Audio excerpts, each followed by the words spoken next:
at some point they'll hit a crossroad where they have to build a zero out budget, like, or build a budget from scratch. And so when we talk about this, do you have any recommendations for them to really consider when they're building their budget from scratch? Because occasionally I've seen an executive director say, I don't trust the previous work that was here. We want you to just build it from scratch. And that's a lot of times when people really go, oh, I don't know what I'm doing. And do you have any recommendations for the first steps if they're attempting that? So the first thing you have to do, and building from scratch is, let's all say that's the exception, not the rule. Yes. Because most camps, look, I'm working with a camp right now. They don't trust the numbers they see, so we're going through and we're not building from scratch, but we're stress testing every number from, in this case, we're looking at the insurable cost per square foot of buildings to the workers' comp conversation. We're stress testing everything. But when you need, when you're starting from zero, you need to at least have the right categories. You need to know that your model that you're building out for your staffing, which is probably where I would start. Well, I would start with what are the programs we're going to offer? And once you have that, you can then say, okay, are we going to be a camp that every facility you go to, if it's basketball, soccer, volleyball, football, baseball, or ceramics, does every place have a specialist at it? Or do some of the sports just have sports specialists and you have a couple of people that are helping out and the counselors are responsible for doing a kickball game? So you're gonna see what the volume of your staff is that fits to your program needs. But you need to start with your staffing.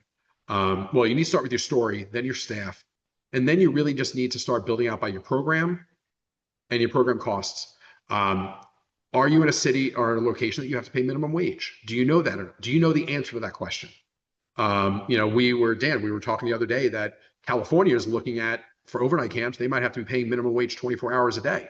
Yes, exactly. Exactly. So, so there's a potential that in California for overnight camps, they're going to be paying, staff that are, going to their freshman year of college, they're going to be paying them $8,000 to $10,000 per summer.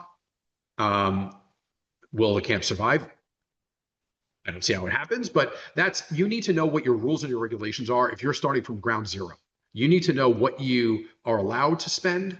Like I said, in the revenue rates, you don't want to go against what your competitors are charging, but you need to know, like, for example, when we were at Capital Camps, a Walmart, Lowe's, and Sheetz gas station opened up down the block from us. And we had a bunch of local high schoolers that were in our kit. There was a local junior college kids that were working in our kitchen. And we were paying a little bit over minimum wage, but not much more. When that Lowe's, Walmart, and Sheetz gas station opened, and they were starting, this is years ago, and they were starting people at $15 an hour, that we did have to respond to if we wanted to make sure we got people. You do need to be aware of your local environment. But unless you have to, I would never start a zero-based budget, but I would always, sorry, wrong term. I would never start at a fresh budget. I would always start at a zero-based budget, though.